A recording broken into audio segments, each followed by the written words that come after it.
Comment apaiser son esprit? L'activité de notre esprit peut être comparée à notre activité physique, c'est-à-dire à l'activité de notre corps. Dans un cas, comme dans l'autre, l'activité est un ensemble de déplacements, de mouvements que nous effectuons au sein d'un environnement. Pour l'activité physique, il va s'agir d'interagir avec son environnement matériel, de s'y déplacer, de s'y mouvoir. Eh bien, il en est de même avec l'activité de l'esprit. Il s'agit finalement d'interagir avec son environnement conceptuel, c'est-à-dire de se déplacer, de se mouvoir au sein de ses propres sensations, de ses propres idées. Vous conviendrez sûrement que lorsque votre corps n'est pas adapté à l'environnement ou à la situation qu'il rencontre, celui-ci va subir des blessures plus ou moins graves, selon les conditions. Pour l'illustrer, prenons l'exemple d'un marathon. Pouvoir courir sur une route durant plusieurs heures va nécessiter un préconditionnement de votre corps. Celui-ci doit être préparé à subir des chocs répétés sur ses muscles, ses articulations, ses os, mais également il doit être préparé à gérer, optimiser sa dépense d'énergie. Si vous souhaitez donc que votre corps s'adapte aux situations qu'il va subir, c'est-à-dire qu'il soit résilient, il va falloir le muscler, l'étirer, le rendre plus endurant. Autrement dit, le préparer, l'entraîner.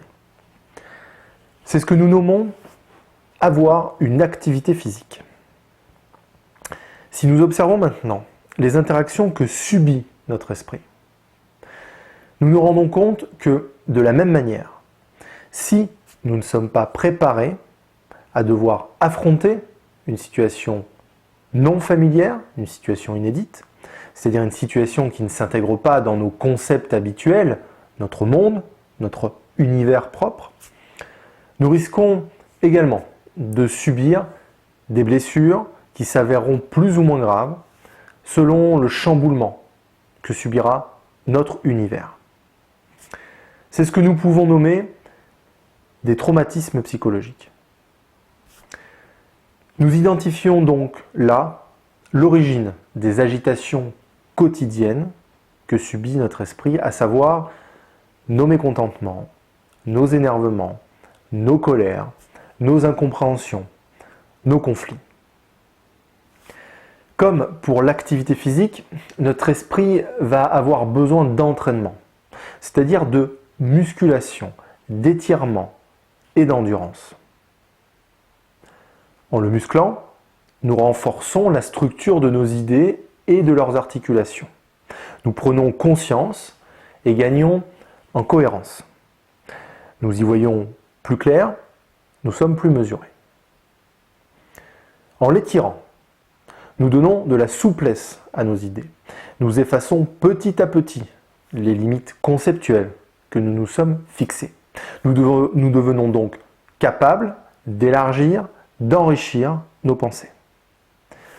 Enfin, en le rendant endurant, nous renforçons l'aptitude de nos esprits à résister dans le temps. Nous abandonnons progressivement notre volonté de maîtrise. Nous devenons plus calmes, plus patients, les agitations autour de nous s'estompent. En résumé, l'activité de l'esprit nous offre mesure, souplesse et sérénité. C'est en cette activité que réside l'apaisement que nous recherchons. La solution est finalement en nous. Je finirai en vous proposant une réflexion inspirée de la philosophie stoïcienne.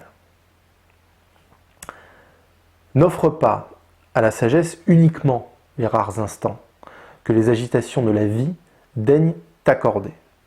Emprunte sa voie. Elle n'aura pas de destination, mais son parcours te libérera. Si vous avez aimé cette vidéo, je vous demanderai de prendre quelques instants pour la partager, l'aimer ou laisser un commentaire. C'est par l'activité qu'elle générera que cette vidéo gagnera en visibilité et permettra à de nouvelles personnes de la découvrir. N'hésitez pas également à consulter sur le site ou la page Facebook de Philona 19 les prestations que je propose pour aller plus loin, pour vous accompagner dans vos réflexions.